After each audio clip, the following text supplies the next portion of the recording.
দেশ জুড়ে চলছে জাতীয় ভিটামিন এ প্লাস ক্যাম্পেইন। এর আওতায় প্রায় 2,26,00,000 শিশুকে ভিটামিন এ প্লাস ক্যাপসুল খাওয়ানো হয়। শনিবার সকালে পশ্চিম আগারগাঁওয়ের নগর স্বাস্থ্য কেন্দ্রে ক্যাম্পেইন উদ্বোধন করেন ঢাকা উত্তর সিটির প্রশাসক মোহাম্মদ এজাজ। শিশুর শৈশবকালীন অন্ধত্ব প্রতিরোধ এবং শিশু মৃত্যুর হার কমাতে এই ক্যাপসুলের ভূমিকা অনেক। এজন্য অভিভাবকদের নিকটস্থ টিকা কেন্দ্রে নেয়ার আহ্বান জানান তিনি। ময়মনসিংহে 3,519টি কেন্দ্রে উৎসবমুখর পরিবেশে চলে কর্মসূচি।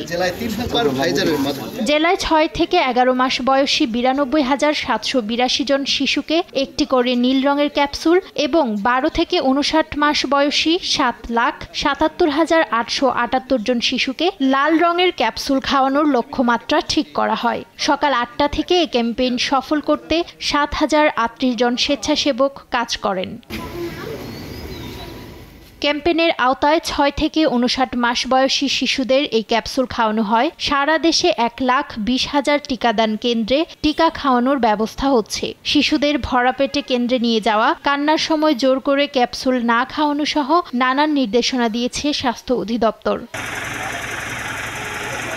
নড়াইলে 98,562 জন শিশুকে এ প্লাস ক্যাপসুল খাওয়ানোর লক্ষ্যমাত্রা নেওয়া হয়। জেলার 39টি ইউনিয়নের 996টি কেন্দ্রে শিশুদের ভিটামিন এ খাওয়ানো হয়।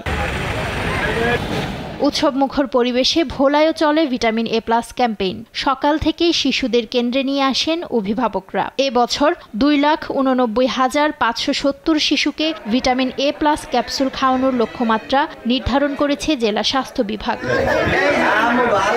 এছাড়া চট্টগ্রাম, নাটোর, বরিশাল সহ সব জেলাতেই এদিন শিশুদের খাওয়ানো হয় vitamin A capsule. Nusrat Shobha, news desk, দেশ টিভি।